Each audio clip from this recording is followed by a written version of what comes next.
नमस्कार दोस्तों, स्वागत है आपका एक बार फिर से बीएससी थर्ड ईयर की केमिस्ट्री क्लासेज में।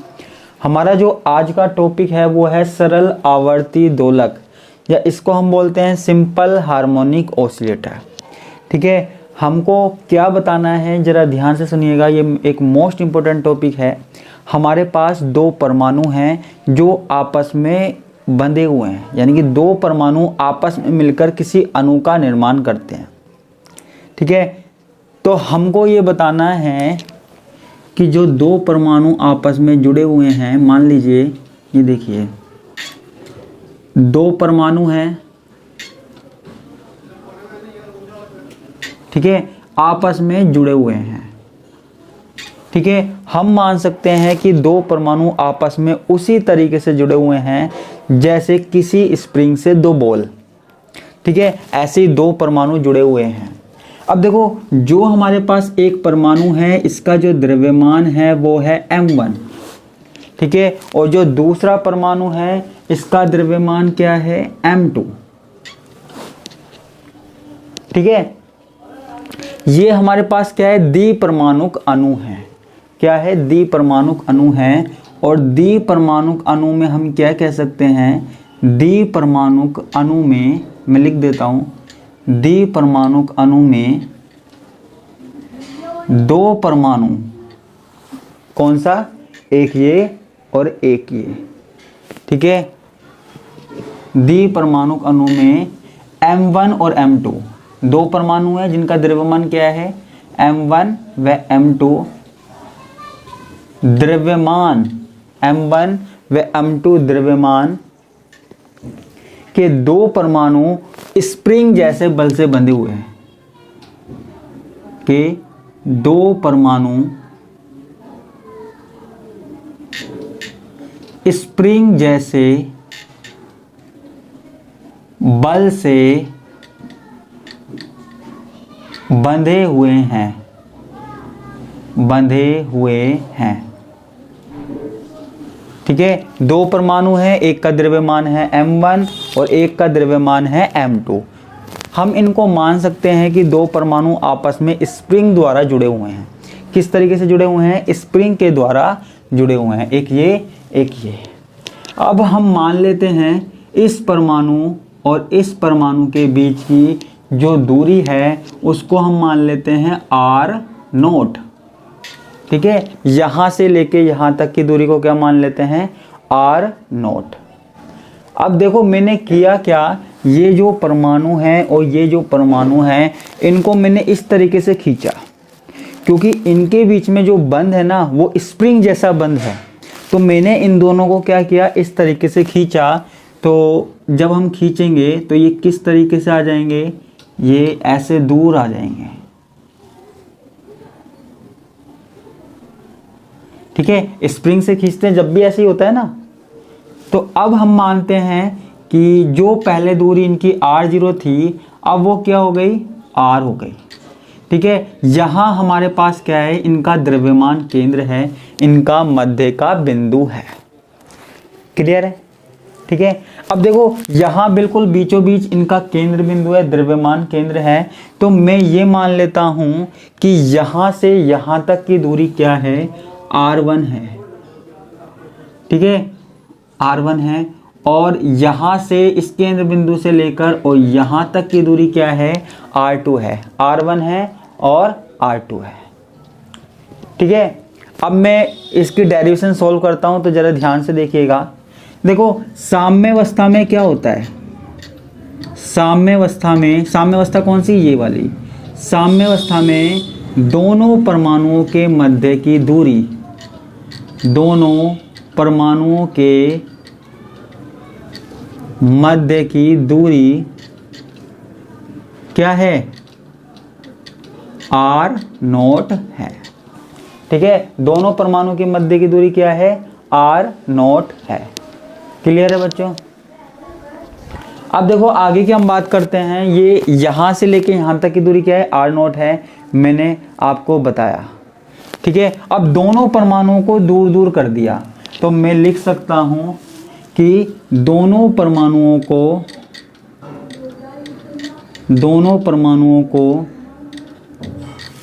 r दूरी तक पृथक कर दिया गया, r दूरी तक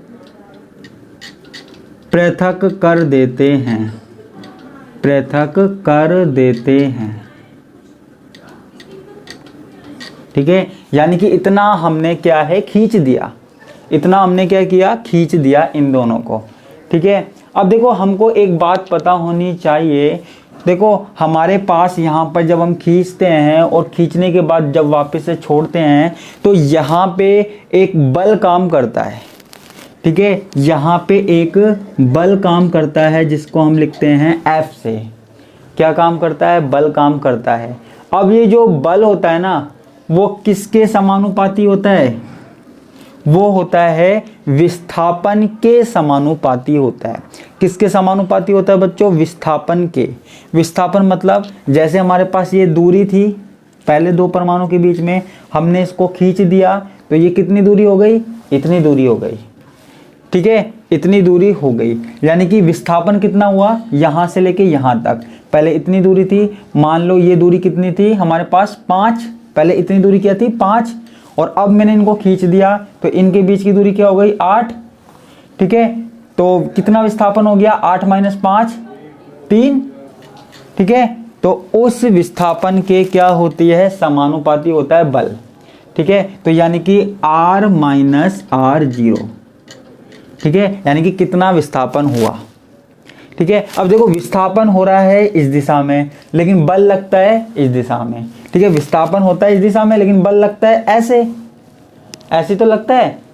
ठीक है, इसलिए जो ये विस्थापन होता है ना और ये जो बल होता है एक दूसरे के विपरीत दिशा में होता है, एक दूसरे के विपरीत दिशा में होता है। ठीक है, जो ये बल होता है ना, बल को हम क्या बोलते हैं, प्रत्यानयन बल या रीस्टोरिंग फोर्स। मतलब दो परमाणु को हमने खींचा और उन दोनों परमाणुओं ने वापस आने की कोशिश की, यानी कि रीस्टोर होने की कोशिश की, तो उसको हम क्या बोल रहे हैं, प्रत्यानयन बल। ठीक है, तो मैं यहाँ पे लिखता हूँ, जरा चेक करते हैं। ठीक है, तो यहाँ लिखता हूँ प्रत्यानयन बल विस्थापन के समानुपाती होता है। ठीक है, प्रत्यानयन बल किसके समानुपाती होता है, विस्थापन के समानुपाती होता है। अब ये समानुपाती का साइन अगर हम हटा लेंगे तो यहाँ पे क्या आ जाएगा, बराबर का साइन आ जाएगा। ठीक है, और यहाँ पे हम स्थिरांक लगा देते हैं, कौन सा, -KR - R0। ठीक है, के हमारे पास क्या है, के हमारे पास क्या है, एक तरीके से बल नियतांक है ना, या फिर हम बोल सकते हैं कि यहाँ स्थिरांक है। ठीक है, कांस्टेंट है, ये हमारे पास क्या है, कांस्टेंट है। ठीक है, तो यहाँ तक की बात हो गई हमारे पास, है ना। अब हमको न्यूटन की दूसरी जो समीकरण है, गति की समीकरण, वो हमको पता होनी चाहिए। न्यूटन की जो दूसरी समीकरण है वो होती है F = ma। ठीक है, द्रव्यमान इंटू त्वरण। ठीक है, F = ma, द्रव्यमान इंटू त्वरण, ये होती है न्यूटन की दूसरी समीकरण। क्लियर है ना। चलो मैं लिखा रहने देता हूँ यहाँ पे जिससे आपको याद रहे। ठीक है, अब देखो यहाँ पे ये जो दोनों कण हैं, ये जो दोनों परमाणु हैं, इन पर गति का समीकरण है वो प्रयोग में लेके आते हैं। ठीक है, तो मैं यहाँ पे लिख देता हूँ m1 व m2 पर लगने वाले गति समीकरण। ठीक है, m1 पे और m2 पे कौन कौन से गति समीकरण लगते हैं वो हमको बात करनी है। अब देखो F = ma होता है, तो मैं पहले इस वाले परमाणु के लिए ले लेता हूँ। ठीक है, तो इस वाले परमाणु का द्रव्यमान क्या है, m1 है। किसका, इसका m1 है। ठीक है, जो त्वरण होता है, देखो बायो वाले बच्चे भी हैं यहाँ पे, ये क्या होता है, एक्सीलरेशन होता है, त्वरण होता है। तो मैं त्वरण को सीधा ही लिख रहा हूँ। ठीक है, आप सीधा ही लिख लेना, मैथ वाले बच्चे तो समझ जाएंगे। तो इसको हम सीधा ही क्या लिख सकते हैं, d2r1 अपॉन क्या, dt2,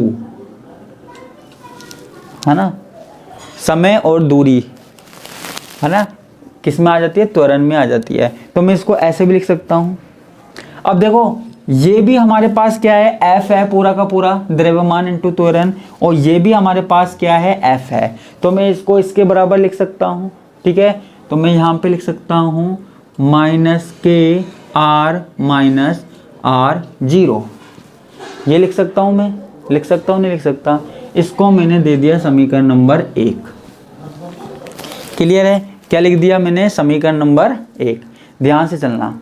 अब ये दूसरा परमाणु है, इसके लिए भी हम लिख देते हैं क्या, M2। देखो यहाँ पे R1 क्या है, R1 इस वाले परमाणु से और मध्य बिंदु जो द्रव्यमान केंद्र है उस तक की दूरी है, ऐसे ही हम यहाँ पे लिखते हैं, ठीक है। तो M2 d2R2/dt², ठीक है। सेम चीज हमने यहाँ पे लिखी, और हमारे पास जो इसको मैंने इसके बराबर रख दिया, तो F बराबर -KR-R0। ये हमारे पास कौन सी समीकरण हो गई, समीकरण नंबर 2। कौन सी हो गई, समीकरण नंबर 2। अब देखो यहाँ पे चूंकि देखो ये जो पूरा R है, पूरा जो R है वो किसके बराबर है, R1 प्लस R2 के। ये जो पूरा R है वो किसके बराबर है, R1 प्लस R2 के। क्लियर है। अब देखो एक परिभाषा है हमारे पास, द्रव्यमान केंद्र परिभाषा, द्रव्यमान केंद्र परिभाषा, ये थोड़ा समझने की कोशिश करना। द्रव्यमान केंद्र परिभाषा से देखो, द्रव्यमान केंद्र परिभाषा क्या कहती है, जैसे हमारे पास ये कण है M1, ये हमारे पास क्या है, परमाणु M1 है, और यहां तक की दूरी R1, यहां तक की दूरी R1, यानी कि द्रव्यमान, एक परमाणु के द्रव्यमान को दूरी R1 से गुना किया जाए तो वो किसके बराबर होगी, दूसरे परमाणु के द्रव्यमान और उसकी दूरी के गुणनफल के बराबर। ठीक है, सीधे लिख देता हूं मैं R2। तो क्या हुआ, M1 R1 M2 R2। ठीक है, ये किससे हुआ, द्रव्यमान केंद्र की परिभाषा से हुआ। ठीक है, तो ये देखो, इसको हम समीकरण नंबर 3 मान लेते हैं, इसको हम समीकरण नंबर 4 मान लेते हैं। ठीक है, अब देखो आगे क्या करते हैं, जो हमारे पास समीकरण नंबर 3 है, समीकरण 3 से जैसे हमको किसी का मान निकालना है, ठीक है, जैसे हमको R2 का मान निकालना है समीकरण 3 से, तो हम क्या कर सकते हैं, R2 को तो एक तरफ रखते हैं, ठीक है, और R माइनस R1। ठीक है, अगर हमको ये R2 का मान निकालना है तो इस पूरे R में से इस R1 को घटा दो, तो हमारे पास R2 का मान निकल आएगा। तो R2 बराबर R माइनस R1, R2 बराबर R माइनस R1। ठीक है, ये किससे आ गया हमारे पास, समीकरण 3 से। ठीक है, अब ये जो R2 का मान है ना, का मान समीकरण 4 में रखो, यानी कि रखने पर। ठीक है, ये जो R2 का मान है इसमें रख देते हैं समीकरण 4 में। तो देखिए यहाँ पे क्या होता है, M1 R1 बराबर M2 R2 क्या हो गया, R माइनस R1, क्या हो गया, R माइनस R1 हो गया। ठीक है, अब देखो ये हमारे पास क्या है, M1 R1, इसको M2 को R से गुना करेंगे तो M2R माइनस M2 R1। ठीक है, ये हो गया हमारे पास। क्लियर है, M1 R1 बराबर M2R माइनस M2 R1। ठीक है, ये हो गया। अब यहाँ पे देखिए, मैं R1 वाली वैल्यू को यहाँ ले आता हूँ, M1 R1 और M2 R1 बराबर M2 R। ठीक है, तो यहाँ पे मैं क्या कॉमन ले सकता हूँ, R1, और यहाँ हो जाएगा M2 R1 को यहाँ लेके आऊंगा तो प्लस का हो जाएगा, तो M1 प्लस M2 बराबर M2 R। ये हो जाएगा R1 M1 plus M2 R। ठीक है, अब देखो यहाँ पे हम क्या करते हैं, जरा ध्यान से देखिएगा, यहाँ पे हम R को निकालते हैं। जैसे हमको R1 निकालना है, ठीक है, हमको क्या निकालना है, R1 निकालना है। तो R1 निकालने के लिए हम क्या करते हैं, बराबर के इधर क्या है M2R, ठीक है M2R है अपॉन में M1 प्लस M2, ठीक है R1 M1 प्लस M2 है। क्लियर है? ये समीकरण यहाँ पे उतारते हुए जाइएगा, ठीक है। तो ये हमारे पास किसका मान आ गया, R1 का मान निकल के आया। ये हमारे पास कौन सी हो गई, समीकरण नंबर 5 हो गई। क्या हो गई, समीकरण नंबर 5 हो गई, ठीक है। मैं यहां पे थोड़ा सा मिटा देता हूं, मुझे डायग्राम चाहिए होगा। अब इसी प्रकार हम क्या करते हैं, अब यहां पे ध्यान से देखिएगा, इसी प्रकार हम क्या करते हैं, जैसे हमने R1 की वैल्यू निकाली है ना, हम R2 की वैल्यू निकालेंगे। R2 की वैल्यू में हम क्या रख देंगे, देखो समीकरण 3 से R2 की वैल्यू अगर हमको, जैसे हमने R2 की वैल्यू निकाली है ना, ठीक है, तो इसी प्रकार हम R1 की वैल्यू भी निकालेंगे। R1 की वैल्यू निकालने के लिए क्या करेंगे, R2 को इधर ले जाएंगे, R1 बराबर R माइनस R2। जैसे हमने R2 की निकाली वैसे ही R1 की हम यहाँ पे वैल्यू निकालेंगे, R माइनस R2। और समीकरण किस में रख देंगे, 4 में रखने पर, ठीक है, समीकरण 4 में यहाँ पे रख देंगे। तो रख लेना आप, तो आपके पास जो वैल्यू आ जाएगी, जैसे आपके पास वहाँ R1 की वैल्यू आ गई, ठीक है, जैसे आपके पास वहाँ R1 की वैल्यू आ गई, इसी प्रकार यहाँ पे किसकी वैल्यू आ जाएगी, R2 की वैल्यू आ जाएगी। तो आपके पास क्या आ जाएगा, M1R, ठीक है, जहाँ पे M2 लिखा हुआ ना वहाँ पे क्या आ जाएगा, M1R upon M1 plus M2। तो ये आपके पास किसकी वैल्यू आ जाएगी, R2 की आ जाएगी। ये हमारे पास क्या हो गई, समीकरण नंबर 6 हो गई, ठीक है। अब आप चाहो तो इसका स्क्रीनशॉट ले सकते हो, ठीक है, आपने उतार लिया होगा उम्मीद करता हूँ, ठीक है। अभी हमको इसमें आगे भी करना है। अब देखो यहाँ पे देखना, ये समीकरण 6 निकल के आई, ये डायग्राम तो देखो हमें मिटाया नहीं मैंने, लेकिन यहाँ से है। अब मुझे क्या करना है, समीकरण 5 व 6 का मान 1 व 2 में रखने पर, देखो यहाँ पे जरूरी नहीं है कि आप दोनों का मान रखो, 5 व 6 का मान रखो, आप किसी एक का मान भी रख सकते हो। या तो आप समीकरण 5 का मान रख दो, या तो आप समीकरण 5 का मान समीकरण 1 में रख दो, या समीकरण 6 का मान आप समीकरण 2 में रख दो, एक ही बात है, ठीक है, सेम बात है, ठीक है। तो मैं यहाँ पे क्या करता हूँ, इसको थोड़ा सा यहाँ पे मैं मिटा देता हूँ। मुझे देखो समीकरण नंबर केवल कौन सी चाहिए, समीकरण नंबर मान लीजिए हमको 1 ही चाहिए, ठीक है, समीकरण नंबर क्या चाहिए, 1 ही चाहिए। तो मैं यहाँ पे देखो थोड़ा सा मिटा देता हूँ, चलो मैं पूरा ही मिटा देता हूँ, नहीं तो आप कंफ्यूज हो जाओगे।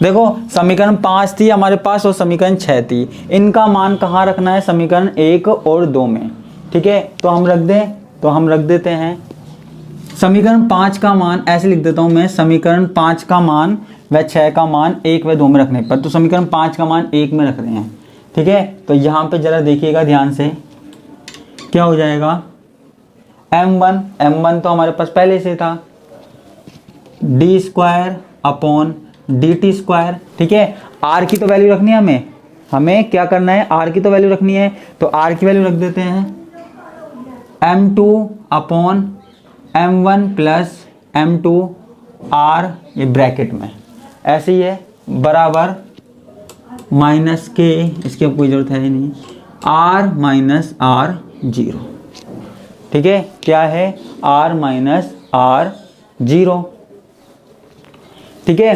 अब आगे हम करते हैं, इसको मैं कुछ इस तरीके से भी लिख सकता हूं, अगर इसको ये बाहर ले लूं तो M1 M2 upon M1 plus M2 लिख सकते हैं हम इस तरीके से, और D square upon dt square, और ये R ऐसे लिख सकते हैं, नहीं लिख सकते, बराबर माइनस के R माइनस R0, ठीक है। अब देखो ये जो r माइनस आर नोट है, अब देखो ये जो r माइनस आर नोट है कहाँ से कहाँ तक की दूरी है। देखो ये पूरा r है, इसमें से हमने क्या घटा दिया, r नोट घटा दिया। ठीक है, ये हमारे पास क्या है, बिल्कुल नियत है। ठीक है, ये हमारे पास r माइनस जो r नोट है वो बिल्कुल नियत है, ये वाला मान है और इसमें से ये हमने घटा दिया। तो मैं इसको चाहूँ तो इसको क्या मान सकता हूँ, x मान सकता हूँ। मैंने ये जो r और इसमें से r0 घटाया तो मैं इसको क्या मान रहा हूँ, x मान रहा हूँ। क्या मान रहा हूँ, x मान रहा हूँ। ठीक है, और जो ये हमारे पास m1 m2 है ना, और m1 प्लस m2 है, इसको पूरे को मैं क्या मान रहा हूँ, म्यू मान रहा हूँ। अगर आपने क्वांटम वाली यूनिट पढ़ी होगी तो वहाँ पे मैंने आपको बताया था हाइड्रोजन वाले श्रोडिंगर समीकरण में कि दो परमाणुओं का द्रव्यमान को अगर हम साथ में लें तो उसको हम समानित द्रव्यमान मान सकते हैं। तो ये दो परमाणुओं का द्रव्यमान है, इनका और इनका, इनके द्रव्यमान को साथ में लिखकर समानित द्रव्यमान बोल सकते हैं। और समानित द्रव्यमान को हम म्यू से लिख सकते हैं। ये वाली जो है ना, इसको म्यू से लिख सकते हैं, ये मैं पहले बता चुका हूँ। तो क्या हो जाएगा, mu d square r upon d t square. ठीक है, क्या लिखा हमने, mu d two square upon d t square. ठीक है, ये हमने लिख दिया। अब देखो यहाँ पे जो आर था ना, आर को, ये जो पूरा नियत है ना, ये हमारे पास क्या है, पूरा का पूरा नियत है क्या, r माइनस आर जीरो। अच्छा ये r है, इसको भी हम r माइनस जीरो लिख सकते हैं। तो यहां पे मैं क्या लिख सकता हूं,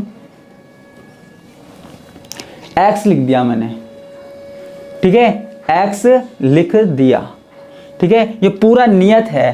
ठीक है, ये पूरा नियत है। तो आप मान लीजिए मैं r को क्या लिखता हूं, x लिख सकता हूं। ठीक है, तो mu d square, mu d square. अब ये r क्या है, देखो r को मैं x क्यों लिख रहा हूँ, r दूरी तो है, r दूरी तो है, ये वाली दूरी तो है विस्थापन, ये यहाँ से लेके यहाँ तक की दूरी, इसमें से अगर इसको घटा दिया जाए ये वाली तो दूरी तो है।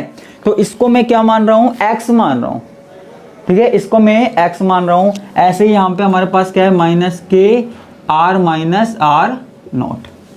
ठीक है, ये हमारे पास क्लियर है। अब देखो मैंने दोनों, इसको भी x मान लेता हूं, जब इसको x माना है तो mu d square x upon d t square बराबर माइनस के एक्स। ठीक है, क्लियर है। अब देखो म्यू को मैं यहां ले आता हूं तो D square x upon d t square minus के अपॉन म्यू एक्स, ऐसे लिख सकता हूं मैं, लिख सकता हूं नहीं लिख सकता। अब देखो यहाँ पे अगर मैं D square x upon d t square और ये माइनस वाले भाग को इधर ले जाऊँ तो क्या हो जाएगा, k upon mu x is equal to 0 हो जाएगा। अब देखो यहाँ पे थोड़ा सा मैं बता देता हूँ, जो के अपॉन म्यू होता है ना, इसकी वैल्यू, इसको हम ओमेगा नोट से लिख रहे हैं। के अपॉन म्यू को ओमेगा नोट स्क्वायर से लिख रहे हैं, के अपॉन म्यू को। तो ये हमारे पास क्या हो जाएगा, d square x upon d t square plus omega naught square x is equal to 0। ठीक है, omega naught square x is equal to 0। तो ये हमारे पास क्या हो गया, यह है सरल आवर्त गति का समीकरण है, सरल आवर्त। इसको देखो हम समीकरण नंबर, ये याद रख लेना आप, क्या है, ये सरल आवर्त गति का क्या है, समीकरण है। ठीक है, तो ये हमारे पास क्या हुआ, सरल आवर्त दोलक की बात हो गई। अभी इसमें हमें बाकी की बात भी करनी है, तो वो बात हमारी आज नहीं हो पाएगी, एक साथ इतनी बात नहीं हो पाएगी। तो आगे की बात हम देखेंगे नेक्स्ट क्लास में। तो इसी साथ मैं आपसे विदा लेता हूँ। धन्यवाद, नमस्कार, बाय बाय।